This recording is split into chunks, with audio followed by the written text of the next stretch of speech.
Hey guys, it's Sekaar, and today we're going to be going over my 9,000 weapon damage Nightblade build for the Scribes of Fate chapter. If you guys want to see the footage for this build, it'll be after the whole tutorial, so make sure you're sticking around to the end to see all that, just, so you guys can see how this build works in action. Also, one more thing before we get started. If you guys are not subscribed to the channel, please do so. Every single sub helps me out so much, and it's just one click. So please make sure you subscribe to the channel. Just doing that helps me out so much, and I can't stress enough how much it helps me. But without further ado, let's get on with the build. So we're going to start as our character sheet. We're going to be a Khajiit on our Nightblade. We're always a Khajiit on our Nightblade. I'm always on the same character with all the different Nightblade builds because honestly, Khajiit is just best in slot in every single Nightblade playstyle. It's the amount of crit damage that you get on a Nightblade is absolutely massive, and Khajiit is going to buff your overall critical damage. So we're always going to be that because I just really think it's best in slot without a doubt. If you don't want to do Khajiit, I think that probably Wood Elf is your next best option, but overall I think Khajiit is just so much better than anything else. Our attributes are going to break down with 54 points into magic and 10 points into health to give us a max magic pool of 25.6k, a max health pool of 32.3k, and a max stand pool of 16.3k. Our Mundus is going to be the warrior to increase our weapon damage. And we're also going to be using Jewels of Misrule as our food. We're officially done with our Zorgas because I'm tired of paying so much for that. So Jewels of Misrule is going to give us an extra 3,927 health for 2 hours, as well as 357 stamina and magic recovery for 2 hours as well. So it is a great way to just increase your overall sustain with your stamina and magic recovery. It's also giving you some nice max health, so you get some nice chunky health as well. So that is great. Then also on top of that, we're going to be Vampire Stage 3. So this is going to increase our tankiness the lower health we are because of that Undeath passive. Undeath is key, and I am Vampire Stage 3 on basically all of my builds for a good reason. The tankiness on there is definitely noticeable, and I definitely recommend that for sure.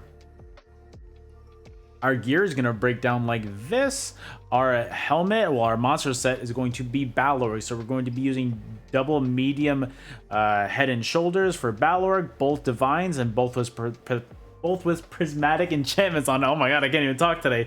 So Balorg is going to give you weapon and spell damage as your one piece, and then the two piece is when you use an ultimate ability, you gain weapon and spell damage equal to the amount of total ultimate consumed. So if you use an ultimate, you have 500 ultimate, you're going to gain an extra 500 weapon and spell damage, and then also it's going to do the same thing for your penetration, except equal to 23 times that amount as well. So say we're doing that 500 again, but you use 500 ult, we do 500 times that 23. Boom, 11,500 extra penetration on top of that. That is absolutely massive, and that's going with our base 9,500 pen as well, so that is absolutely massive. I definitely recommend that. It is phenomenal. Our pen on this build is actually really nice, and I love it so much. So again, we're going to be using medium head and shoulders for Balorg, both in the divine trait. Then moving on, we're going to be using Clever Alchemist as our front bar set. We're going to be using a heavy reinforced chest piece. So Clever Alch is going to give us a line of max health, another line of max health, weapon and spell damage, and then when you drink a potion during combat, you basically gain 667 weapon and spell damage for 20 seconds. So that is absolutely huge for your overall damage. I'm really a fan of this. Usually I don't like using Clever Alch because I like to use my potions defensively, but once you actually learn to play around that and use your potions offensively, it opens up so much more damage for you, and I definitely do recommend it. I like it a lot. It's a really good way to push your damage up as much as possible, and I like Clever Alch because it's a craftable set, so doing that you can customize the weight of your pieces, so I really like that a lot. We're going to be using a Rallying Cry Sash as our waist. It's going to be a light divines piece, so this is going to be our back bar set. So Rallying Cry gives us a line of crit chance, max magic, another line of crit chance, and then while Battle Spirit is active, so that means when you're in Cyrodiil, Imperial City, Battleground, or in a duel, critically healing yourself or an ally is going to increase your weapon and spell damage by 300, and it's also going to give you 1650 crit resist for 20 seconds. So that's why we're divines on all our pieces, because we don't need impen at all, because we're already getting an extra 1650 crit resist. So we're really tanky with that, and it's just increasing our weapon and spell damage a little bit more. It's just really helpful. I really like it a lot, so definitely use this as your back bar set. I definitely recommend that. Also, our hands are going to be medium bracers of the trainee and the divines trait. So we're just using this because we have one extra slot on this build. So using this is just to increase our overall health as much as possible. And then a clever alch legs. This is going to be heavy reinforced as well. And then our feet are going to be medium clever alch in divines. And as you can see on all of our body pieces, we're going to be using prismatic enchantments on it. So that way it's going to increase our max health, magic, and stamina as much as possible. And then for our jewelry, we're going to be using Rallying Cry in the Infused trait with a weapon and spell damage enchantment on it. This is a great way. I like Infused a lot. I know a lot of people like Bloodthirsty, but personally, I like Infused because it's going to buff your healing as well as your damage. And I'm just a huge fan of that. Yeah, you got to stay alive to be able to fight people in Cyrodiil. So I definitely recommend using Infused. And I like Rallying Cry on the jewelry because it's a light set, so we don't really need to go into the light damage at all, or the lightweight at all, except for that one piece. We're also going to be using Mark and Ring of the Majesty on this build, so it's going to be in the Infused trait, and it's going to increase our weapon and spell damage.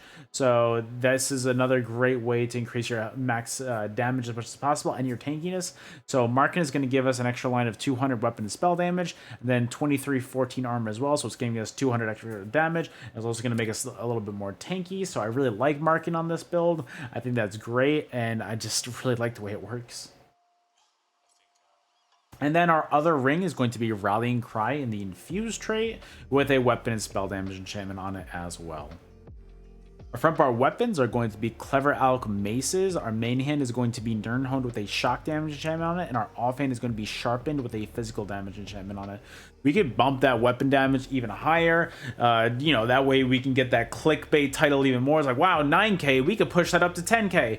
But if I'm going to be responsible as a build maker, maces are just better in general. We do need a little bit of pen on this build, and I definitely recommend doing this. Your weapon damage is high enough as it is, and I think that this is just a better option for your overall damage. Our back bar is going to be a Rallying Cry Ice Staff in the Defending trait. A lot of people are still asking me why I use Ice Staff on the back bar. The reason why is because the defensive the defensive passives that you get from it are absolutely massive. Right here, equipping an Ice Staff reduces the cost of blocking by 36% and increases the damage you block by 20% as well. So that's just really good for your overall damage. And plus, I like to be able to have two weapons, one that will give you stamina back. So if you heavy attack with your front bar, you can get stam back. And if you heavy attack with your back bar, you can get magic back. So I just think that's really good for your overall sustain. This is a mostly hybrid build, so a lot of builds are nowadays. So that's another reason why a lot of people do the dual wield Ice Staff combo. If we're moving on to our skills now, our main spammable is going to be Concealed Weapon. This is going to just be your main spammable, as I said. The amount of damage that you do is insane. Unbuffed, it's 8,600 magic damage, but trust me, that damage gets a lot higher, and you are critting a lot on this build, so it is going to hit like an absolute truck. Also, we're going to be using Camo Hunter. We're just going to be using this on our front bar because just having this slotted is going to give you Major Savagery and Prophecy, so it's going to increase your weapon and spell crit by 2,629. And also, when you deal damage from the enemy flanks, you're going to get Minor Berserk, so it's going to increase your overall damage. And then also, Power Extraction is huge as well. This is going to be a nice little AoE, but it's also on top of that, it's going to be a nice buff for you. So hitting an enemy is going to give you Major Brutality and Sorcery and Minor Courage. So it's going to increase your weapon and spell damage by 20%. And on top of that, it's also going to increase your weapon spell damage by 215 as well. So this is a great way. Make sure this is up at all times. This is going to increase your overall weapon and spell damage.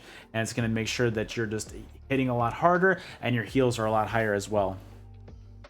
And also, it's a nice little AoE, so if anybody's starting to roll dodge, this is a good ability to press. That way they can't really dodge it. Also, Impale. I know that this morph hits a lot less than the other morph, but I just really like being able to use this from range. This is going to be your execute on this build. So being able to hit somebody that's a little bit farther away, but if they're at execute, that is the difference between securing the kill and not securing the kill. And I really, really like this. I know that a lot of people aren't big fans of it, and if you're not a fan, just switch it around. But for me personally, I do like this morph, and I think that it's a lot of fun to use. Also, Merciless Resolve, this is probably the most broken ability in the game if you're gonna, ask me about my honest opinion. Just my tooltip, not even buffed up. It is 17,715 magic damage. So this is just a great way to combo with your Soul Tether, do your Soul Tether, Bow Proc, and then either your Concealed, Impale, Power Extraction if you're attacking multiple enemies.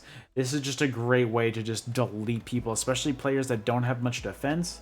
Merciless Resolve is going to absolutely delete them, trust me. I've hit upwards, hitting the 20k bow at this point is just normal because it's just so broken. Also, Soul Tether is going to be our ultimate on our front bar. This is going to be the AoE that's just really good to hit multiple players with. I'm really fighting a lot of people nowadays simultaneously, so that's why I'm liking Soul Tether on this build. I know I could do in-cap, but fighting a lot of players is really tough sometimes. So being able to stun a lot of people at once is just a great way to just, get a little bit of offensive capabilities going. That way, if you're stunning everybody, they all need to break free, so you have that little bit of time, and you can really go offensive on one person if you target them out really quickly. And Nightblade has a really good way of killing somebody from 100 to 0 real quick.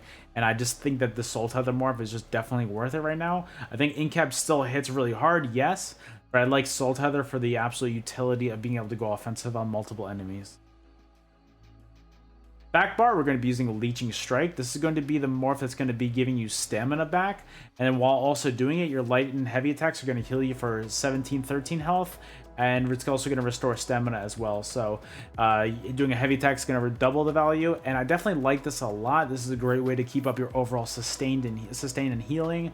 And I just think that this is if I didn't have this ability, I'd really be struggling on my stamina sustain. Phantasmal Escape. This is going to have multiple abilities in one. First of all, it's going to be your source of I can't even talk right now. It's going to be your source of major evasion, so it's going to reduce your damage taken from AoE attacks by 20%. Also, on top of that, it's going to be your snare removal and your snare immobilization. So it's going to basically, if you're being snared, you hit this, boom, you're free. Also, you're going to be immune to them for 4 seconds as well. And also, on top of that, the part that I really like as well, that really helps your overall sustain, is while active, taking direct damage reduces the cost of your next roll dodge by 10%. So that's going to stack to at least 100%. And, if you're being hit by that, and that can stack every half a second, if you take direct damage for 5 seconds directly, you're basically going to have a free roll dodge. So that's so awesome for your sustain. I love it. Also, Resolving Vigor. This is going to be your main heal over time. So this is going to be a nice 5-second heal that really gets you close to full health really easily. And on top of that, you're going to get Minor Resolves, which is going to increase your physical and spell resistance by 3k for 20 seconds. And then our burst heal is going to be Healthy Offering. You're just going to go from you're going to heal into your entire health bar right back to full by using this ability. Not even buffed up, because this is going to be based off of your weapon and spell damage. Not even buffed up. We're going to have 13,000 as our main as our tooltip, so it's just going to get even higher with that. And then also on top of that, you're going to be getting Minor Mending, so it's going to increase your overall healing done by 8%. So you hit Healthy Offering, and then your Resolving Vigor ticks are going to hit even harder. And then also onto our next ability, Refreshing Path. This is going to be a nice little heal in that little AoE as well. And so your Minor Mending from this is also going to buff your Refreshing Path. But on top of that, activating your Refreshing Path is going to give you Major Expedition and Minor Endurance and Minor Intellect. So it's going to increase your movement speed by 30%. It's also going to increase your stamina and magic recovery by 15%. So it's going to be helping your movement. It's going to be helping your recovery. And then also you're going to be healing inside of it too. So that's really great for your overall heals, sustain, everything. Also, our back bar ultimate is going to be Temporal Guard. This is the only reason why we really have this is just to have that minor protection slotted, reducing your damage taken by 5%.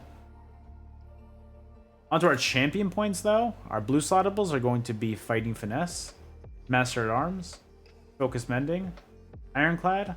Our red slottables are going to be Pain's Refuge, Sustained by Suffering, Celerity, and Survival Instincts.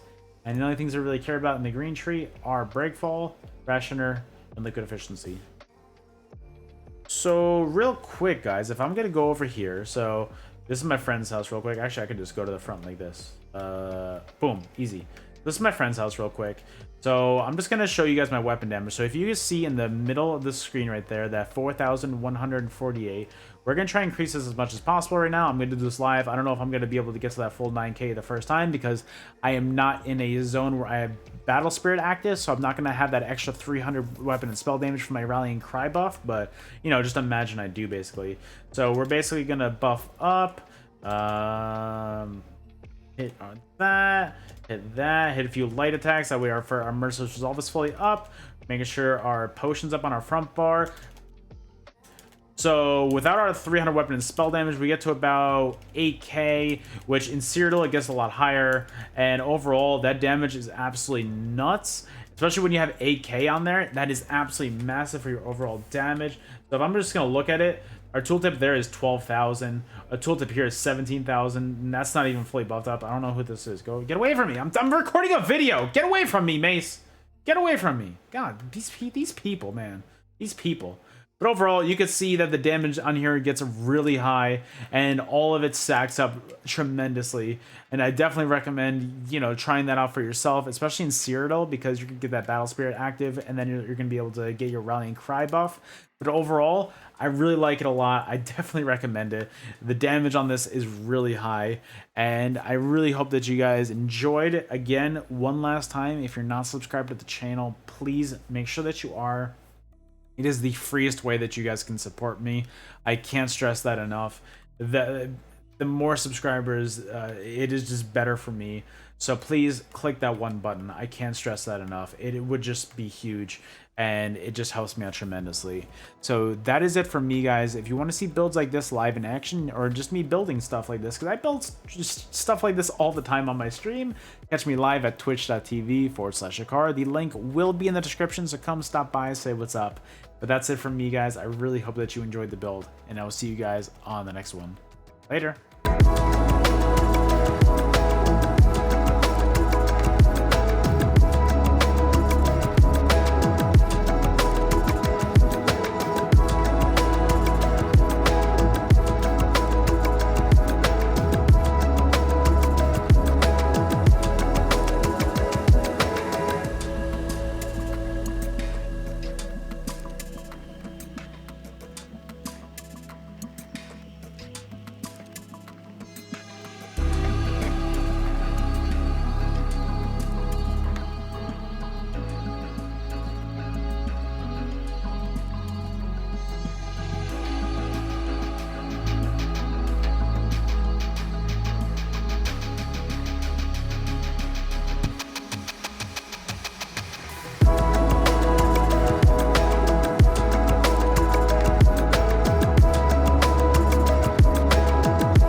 Something like this.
side to side.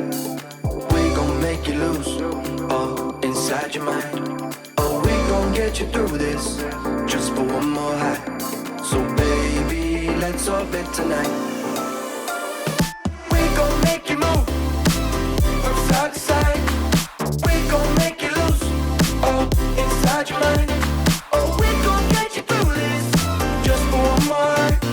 So baby, let's orbit tonight. Let me get